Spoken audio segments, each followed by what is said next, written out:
Globalement, le but de cette conférence, c'est de vous expliquer comment nous, chez Report, on est spécialisé dans le reporting du digital marketing. On va essayer de trouver des solutions et de donner quelques conseils pour faire du reporting de manière plus intelligente et éviter quelques écueils qu'on a vus chez énormément de clients. Et le but, c'est que vous puissiez les éviter. Un des sujets qu'on a très souvent vu comme problématique dans le reporting, c'est un problème de mélanger souvent des données médias d'un côté, qui vont être assez vastes, des données qui vont venir de Facebook, qui vont venir de Google, qui vont venir d'affiliation, bref, d'une myriade de fournisseurs de données, et qu'il va falloir croiser avec des données de conversion qui vont être des données site-centric, et que très souvent on voit qu'il y a un vrai problème de connexion entre les deux, comme avec mon ordinateur par exemple. Et donc, attendez une petite seconde.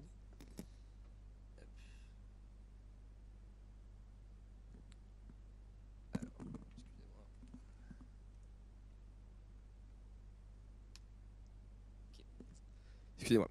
Donc le but va être de traiter cette problématique.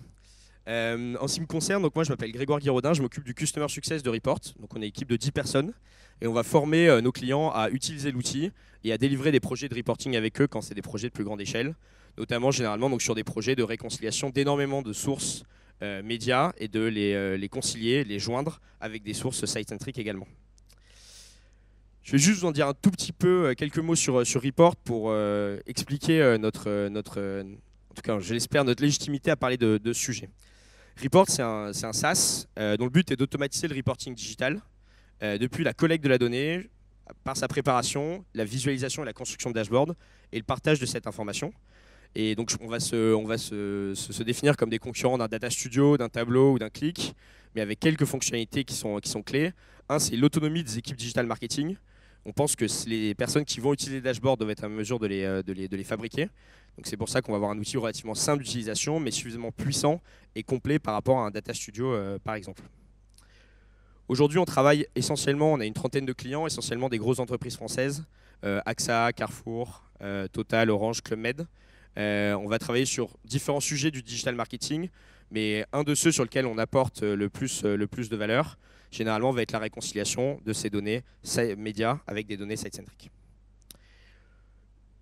Juste un petit peu d'historique. En gros, on était un outil interne. On a été créé en 2013, outil interne d'Uptilab, qui était une agence de conversion. Finalement, Uptilab a été racheté par Webedia et Fimalac, qui a décidé d'insister sur le pari du SaaS. Et donc, le lancement commercial de Report a été fait en 2016. Et après une phase d'incubation et de test de 2 ans, avec notamment des clients comme Carrefour et AXA, on a accéléré depuis le 2018. Et aujourd'hui, on est une trentaine de personnes.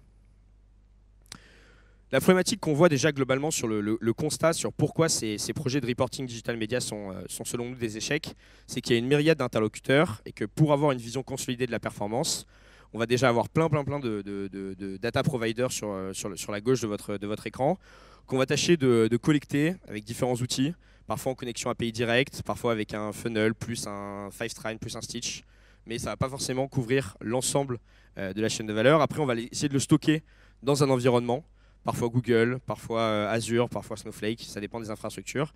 Et ensuite, utiliser une myriade d'outils où généralement on se rend compte que dans les infrastructures de nos clients, il y a des tableaux, il y a des Power BI, il y a également des Data Studio, il y a une bonne partie du reporting qui est fait sur Excel, sur le digital marketing.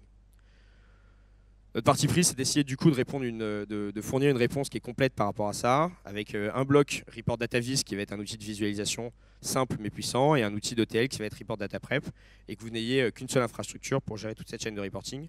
Un point qui est important, c'est que nous, on a pris le parti pris de mettre la donnée généralement dans GCP, étant donné qu'une grosse partie des fournisseurs de données sur le digital marketing vont être de l'écosystème Google, avec des V360, du Search Ads, du Campaign Manager, qui vont être des solutions qui vont être facilement collectables dans GCP. C'est le parti pris qu'on a pris, même si aujourd'hui, on tâche de s'étendre à d'autres structures cloud. Donc ce que nos clients espèrent avoir, c'est de la collecte de données, potentiellement de la préparation et après de la visualisation et du partage. Cela étant dit, pour replacer qui était Report, je vais tâcher de rentrer dans le vif du sujet et de donner 5 conseils de notre petite expérience qu'on a eue sur des cas de figure qu'on a énormément vus chez des clients et particulièrement sur le média. Ce parti pris, il y a un premier truc qui est important, c'est en 2019, je crois que les dépenses paid social en Europe ont atteint 1,5 milliard. Et en fait, on constate que généralement, et particulièrement sur le paid social et dans certaines données display, c'est des données qui sont très très mal traquées et sur lesquelles il y a très très peu de résultats de conversion. Et c'est ce chiffre qui nous a fait tiquer pour créer cette conférence. Le premier point qui nous semble hyper important quand on parle de reporting, c'est très généralement, on va faire notre activité, on va faire toute notre action et après, on va faire du reporting. C'est-à-dire qu'une fois que tout a été set-up, que les campagnes ont été lancées, que les plans de tracking ont été faits, on va dire, et si maintenant on faisait du reporting? Et en fait, on se rend compte très généralement que cette approche, selon nous, n'est pas la bonne. Parce qu'en fait, du coup, on va arriver sur une situation qui va être potentiellement très compliquée avec des énormes historiques et le reporting va être passablement plus complexe. Notre but, du coup, quand on commence à travailler avec un client et qu'ils vont commencer à faire leur plan de campagne, c'est de dire que avant même de lancer les campagnes, on va réfléchir à quels sont les KPI qu'on va suivre pour ces campagnes. Et en ayant cette approche, du coup, on va prendre quel est le chiffre final qu'on va devoir monitorer. Et du coup, on va remonter toute la chaîne de valeur pour s'assurer que ce soit dans les outils qui sont utilisés, dans la nomenclature, dans le plan de tracking, dans les connexions entre outils. Est-ce que l'information remonte bien pour que le KPI qu'on doit suivre pour l'efficacité de notre campagne va bien être celui qu'on va pouvoir traquer tout au long. Gros problème qu'on constate aussi chez nos clients, le concept de vanity metric. Certains l'ont peut-être entendu. De base, quand on arrive chez nos clients, très généralement, ils vont regarder sur du social, par exemple, le nombre d'impressions qu'on a fait. On a fait des millions d'impressions, on a fait tant de clics, mais finalement, c'est des chiffres qui déjà sont fournis par les fournisseurs de données, donc ceux à qui vous donnez de l'argent, et qui en plus sont des métriques qui n'apportent pas grand-chose. Et on se rend compte que pour avoir une vision consolidée de la perf, pour savoir combien ces millions et des millions d'impressions, qui sont des chiffres très impressionnants, ont réellement rapporté, c'est souvent très compliqué. Et c'est souvent tout ce travail qu'on va essayer de faire en amont. Généralement, on va catégoriser des campagnes. On va dire ça c'est une campagne de branding, ça c'est une campagne de retargeting, ça c'est une campagne de notoriété. Et du coup, nous ce qu'on pense c'est qu'à chaque fois qu'on va faire une campagne spécifique, une campagne de branding, bah, du coup il va falloir des KPI spécifiques pour le branding. Jusqu'à là on n'apprend rien, mais très généralement sur le branding c'est particulièrement le cas, c'est dur à définir et c'est dur à aller chercher. Du coup, nous, quand on commence à faire les ateliers KPI avec nos clients, quand ils nous disent bah, on a du branding, on réfléchit avec eux sur OK, campagne branding, qu'est-ce que ça veut dire? Quels vont être les objectifs? Du coup, ça va être des formats qui sont assez simples. Donc, je vais lancer une campagne de branding pour me faire connaître. Et donc, le nombre les indicateurs qu'on va suivre, on va essayer de ne pas suivre les impressions et le CPM normalement, mais de dire OK, quel est le but réel? Qu'est-ce que ça veut dire être connu sur un nouveau marché? Soit des impressions qui vont être visibles, donc potentiellement prendre un fournisseur de données tiers qui va fournir des impressions qui ne vont pas forcément être biaisées par votre fournisseur de données, et la première entrée d'un tunnel, parce qu'on ne va pas attendre de la conversion, mais on va au moins vouloir voir si sur site il se passe quelque chose. Un point qui est hyper important là-dedans, c'est très souvent on le voit chez nos clients, c'est qu'ils veulent ces indicateurs, mais la question c'est de savoir quelle est la source qui fait foi. Donc nous, ce qu'on les pousse à faire, c'est de dire OK, tu veux des impressions visibles, mais est-ce que tu vas les prendre de Facebook ou est-ce que tu vas les prendre d'un fournisseur tiers? Ton tunnel de conversion, quelle est la source qui fait foi? Est-ce que ça va être un AT Internet? Est-ce que ça va être un Google Analytics? Ou est-ce que ça va être un outil tiers qui va traquer spécifiquement ça? Et ça, c'est souvent hyper important parce que les gens nous disent on veut traquer ça, mais en fait, on se rend compte au cours du reporting que la donnée, elle n'est pas du tout disponible, que le plan de traquage n'a pas été fait, qu'en fait, les données, elles remontent toutes en Node 7, et donc du coup, ce n'est pas de la donnée qui est exploitable. Donc on essaye d'avoir cette réflexion avec le client dès le début de notre relation avec lui. Un point qu'il faut aussi avoir en tête, c'est que par principe, on pense qu'on arrive sur un projet de reporting, tout va être automatisé, tout va être réconcilié, multisource, toutes les connexions vont se faire bien et ça va être simple. La réalité, ce qu'on voit, c'est qu'il y a toujours, en fait, quand on prend une situation, des petites problématiques sur le plan tracking, sur la nomenclature, sur un accord entre les plateformes, et qu'en fait, dans un projet de reporting, en fait, on va commencer petit d'une certaine manière en automatisant ce qu'on peut faire, et après, on va définir quelles sont les étapes qui manquent dans le parcours, que ce soit du plan de tag, que ce soit une nomenclature qu'il va falloir implémenter. On va remonter chacune des étapes pour améliorer le reporting au fur et à mesure du temps. Mais un des gros pièges qu'on voit, c'est de vouloir commencer avec le reporting parfait et se rendre compte que toute l'infrastructure est à refaire, ce qui peut être un peu problématique au début. Il faut être réaliste sur le fait qu'au départ, on ne va pas avoir toutes les infos, et c'est normal, et on va l'améliorer au fur et à mesure du temps. Donc premier point, on définit son reporting avant le lancement de sa campagne, hyper important pour avoir un reporting de qualité. Le deuxième point, c'est la question des KPI. Alors, il y a un point qui est assez marrant, c'est que quand on commence à travailler avec nos clients, ils veulent avoir exactement les chiffres qu'ils attendent, qu'ils ont vus sur la plateforme. Et c'est bien normal, et on n'enlève rien là-dessus. Mais il faut peut-être rappeler qu'est-ce que c'est qu'un KPI. Un KPI, la manière dont on le définit dans les ateliers KPI, ils ont 5 caractéristiques. Un, ils sont pertinents, c'est-à-dire que ce n'est pas un chiffre, ce n'est pas une impression, ce n'est pas une dépense en l'air, c'est quelque chose qui va être pertinent pour votre business. Il faut qu'il soit compris par tous. Qu'est-ce que ça veut dire un taux de rebond? Je prends des exemples tout simples, mais très souvent, c'est des choses qui ne sont pas forcément claires. Il faut qu'il soit fiable, Il faut que ce soit actionnable. Qu'est-ce que je vais faire de ce KPI? D'accord, ok, j'ai fait 1 million d'impressions, j'ai fait 14 millions de pages vues. Qu'est-ce que ça veut dire? Et surtout, il faut qu'il soit disponible. Moi, j'aimerais bien savoir, quand je vais dans un magasin offline et que je suis allé sur un site online, est-ce que j'ai converti? Mais très souvent, c'est une donnée qui n'est pas encore disponible. Donc, il faut être lucide sur le fait que pour l'instant, cette donnée, on ne l'a pas et donc on ne va pas pouvoir faire de reporting dessus. Et si on la veut, on va mettre en place un système en remontant là-dessus. Donc ça, déjà, c'est une définition du KPI. Un point qui est important, c'est qu'un KPI, c'est un proxy. Il y a très peu de KPI qui sont justes. C'est-à-dire qu'on a l'impression, ça, c'est le chiffre que j'attends. Tous les KPI sont... Enfin, c'est dur de le dire, mais il n'y a aucun KPI qui est vraiment juste. Tous les KPI sont faux, surtout dans le digital. C'est tout le temps des approximations, il va falloir se baser dessus. Et surtout, les KPI sont fournis par des fournisseurs de données qui sont eux-mêmes biaisés. Et ça, c'est un point qui est important. Ouais, ce deuxième point, donc le KPI est biaisé, c'est-à-dire qu'on va le voir selon différents business models. Certains vont pousser des KPI qui leur semblent plus importants parce que c'est la manière dont ils vendent de la donnée et qu'ils vendent une valeur ajoutée à leurs clients. Troisième point, c'est que le KPI, c'est un référent, c'est une étoile. En fait, c'est un point vers lequel vous devez tendre et qui doit dire que toute votre stratégie doit tendre vers cette North Star, vers ce KPI clé que vous avez identifié. Ça ne va pas définir toute votre stratégie, mais c'est a priori la concaténation de plein d'informations. Et c'est comme ça que vous allez trouver quelle est la bonne direction et comment, a priori, vous allez améliorer votre business. Et n'oubliez pas de les remettre toujours en cause. Un point qui est important, enfin, je pense que vous connaissez potentiellement cet exemple, mais je le rappelle parce qu'il est clé. C'est le modèle d'attribution de Google Analytics. C'est, enfin, d'une certaine manière, la plus grosse supercherie du monde du digital, c'est qu'on voit un nombre de clients hallucinants utiliser Google Analytics et que leurs conversions viennent de Google Analytics. Ce qui est mieux que déjà de prendre les conversions des différents fournisseurs de données, mais c'est quand même le modèle d'attribution le plus biaisé. Bon, vous n'êtes pas sans savoir, vous l'avez vu, la plupart du revenu de Google Analytics viennent de la pub. Une grosse partie de la pub, c'est AdWords. Et AdWords est évidemment le média qui marche le plus en last click. Donc forcément, les dés sont complètement pipés. Ce qu'ils appellent un modèle d'attribution de base n'est absolument pas vrai. C'est un modèle d'attribution pour favoriser AdWords. Donc ça déjà, c'est un point qui est hyper important. On reviendra sur les modèles d'attribution. Mais il faut vraiment que vous définissiez un modèle d'attribution qui est indépendant ou qui est au moins data-driven d'une certaine manière. Mais prendre les modèles d'attribution qui sont fournis par les fournisseurs de données, c'est avoir forcément une donnée qui est hyper biaisée. Ça traduit ce que je viens de dire. Un point qui est important, et Google Analytics le fait et d'autres fournisseurs de données le font, c'est qu'au moins il y a le modèle d'attribution data-driven qui maintenant commence à être disponible. C'est déjà une bien meilleure étape. Et ayez bien en tête tout de même que c'est un modèle data-driven qui est fourni par Google, qui fait du search, mais également du display, de la vidéo. Donc bref, les idées sont forcément un peu pipées. Quoi qu'il arrive, ça reste mieux qu'un last click basique, mais questionnez ces éléments, et c'est là où parfois des sources, des modèles d'attribution qui vont être custom et qui ne vont pas être liés à des gens qui vendent de la pub, est quand même forcément plus juste que de mettre tous ses œufs dans le même panier. Un point qui est important aussi que je voulais mettre, c'est prendre les pire d'une certaine manière que la conversion de Google, c'est les conversions des publishers. C'est-à-dire, je vais prendre mes conversions de Facebook, je vais prendre mes conversions de YouTube, je vais prendre mes conversions de Twitter et je vais voir la somme que ça fait.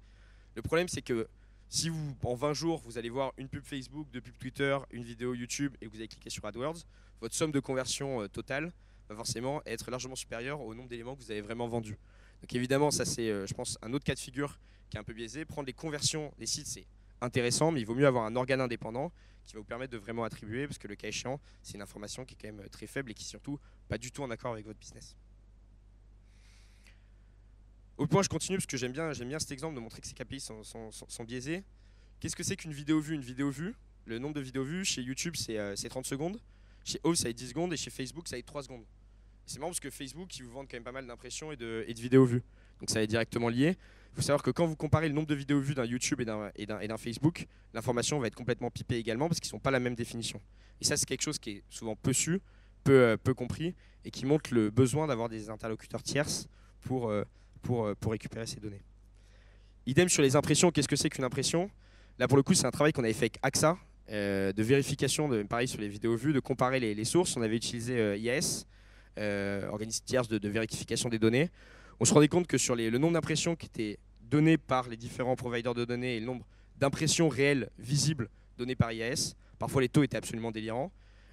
Sur un Oath, un YouTube, on était sur des taux qui étaient assez corrects. Sur un Facebook, on atteignait sur certaines campagnes 33% d'impressions que IAS qualifiait de visibles sur un total de plusieurs millions fournis par Facebook. Donc, encore une fois, méfiez-vous des informations qui vous sont données par les fournisseurs de données. À chaque fois, il y a un business model derrière. Et c'est ce business model qui va potentiellement faire gonfler les chiffres, ou du moins pas de manière, si de manière un peu, c'est voulu, mais c'est une définition et chacun a sa définition. Il faut se méfier par rapport à ça.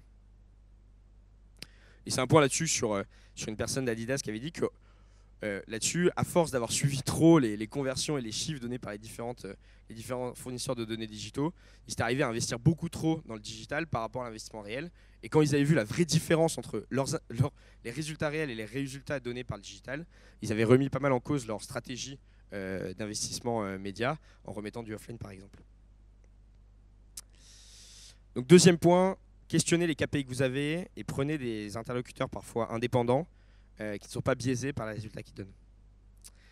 Troisième point, c'est la relation avec vos partenaires. Donc, il y a sûrement des partenaires dans la salle. Peut-être des fournisseurs de données, je m'en excuse.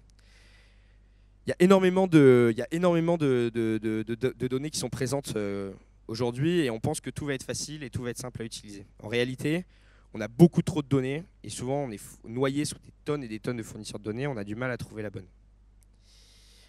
Il y a plusieurs discours, et notamment dans le monde du média, on en parlait pas mal avec Club Med, avec des AXA, c'est comment on fait pour aller récupérer des données d'impression, de dépenses, de clics d'un fournisseur média qui ne veut pas donner les données, du gré à gré qu'on va acheter.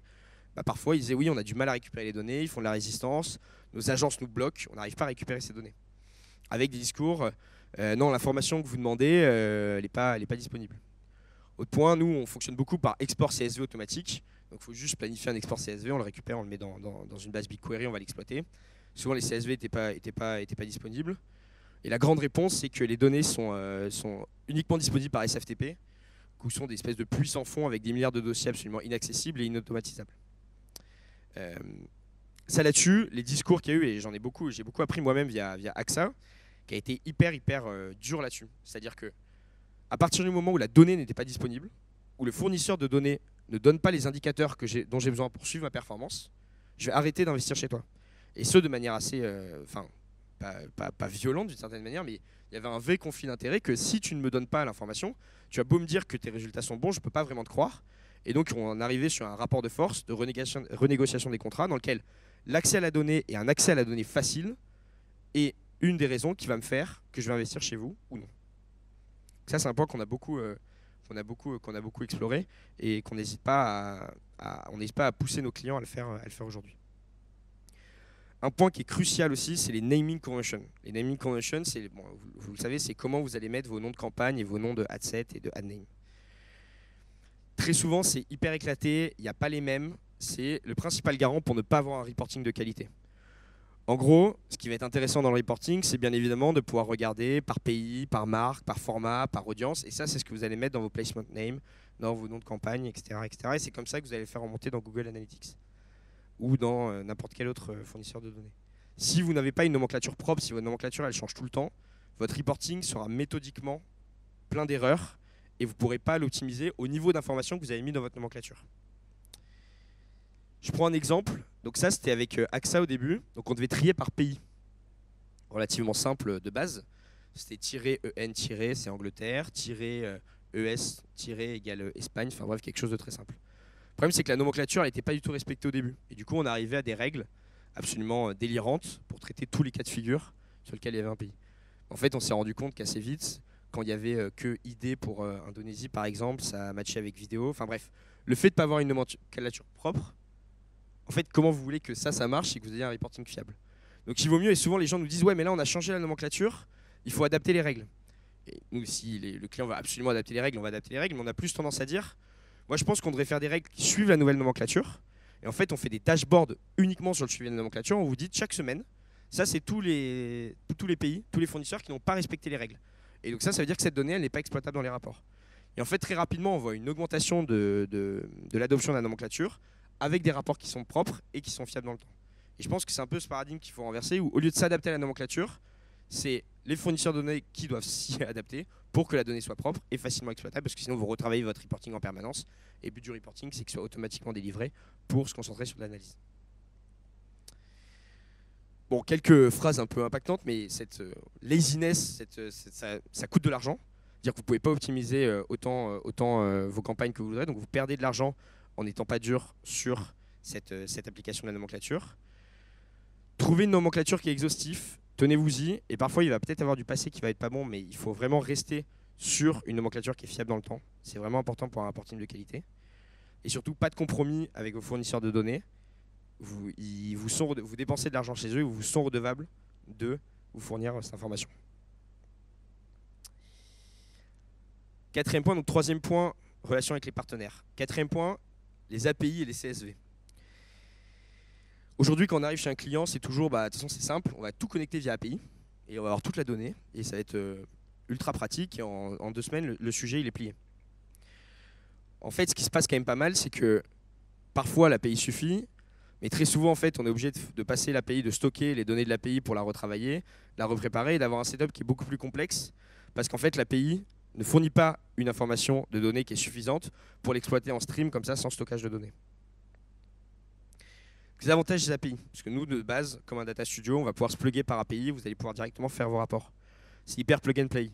Login, mot de passe, nous on ne réplique pas la donnée de base, ça va être hyper simple et elle s'améliore au fur et à mesure du temps. Le gros problème, c'est qu'il y a des API qui sont honnêtement très qualitatives et qui s'améliorent au fur et à mesure du temps. Je crois Internet, super API. On va prendre des Facebook Ads, c'est honnêtement une bonne API. Google Ads, elle s'améliore. Il y a des API qui ne sont pas au niveau. L'API de Campaign Manager, par exemple, la requête en stream comme ça, elle est catastrophique. Les filtres ne sont pas au niveau. Il va très souvent falloir passer par un stockage de données.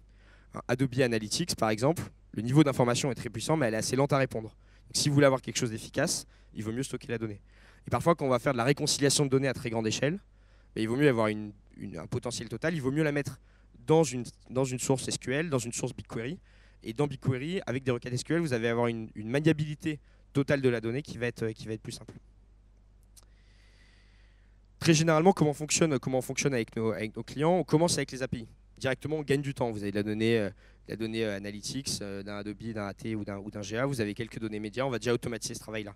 Ça va être plug and play, ça va être simple. Vous n'aurez peut-être pas le niveau de granularité, mais au moins, vous aurez gagné du temps sur votre travail au quotidien. Deuxième étape, c'est qu'on va commencer à migrer des données dans le cloud. Parce qu'aujourd'hui, et je vous donnerai quelques exemples, nous, ceux qui font du reporting à grande échelle et de manière efficace, tout va être dans le cloud. Plus de puissance, plus de flexibilité, une meilleure possibilité de scaler, possibilité d'aller croiser ces données avec d'autres éléments. On va commencer petit à petit, par exemple en automatisant quelques sources de données avec des exports CSV qu'on va mettre dans le cloud et mettre de la donnée analytics dans le cloud, par exemple. Et troisième point, on passe d'un modèle hybride où il y a un peu d'API, un peu de data lake, à mettre tout dans un data lake. Et quand on arrive à ce niveau-là, vous allez avoir une puissance de calcul et une efficacité sur les analyses que vous faites qui est largement puissante. Je prends 3 exemples de clients avec qui on l'a fait, et ce n'est pas forcément nous qui l'avons opéré pour le coup, c'est plus une transformation qui a eu lieu de leur côté. Des Carrefour, des Figaro Classified, Total Direct Energy.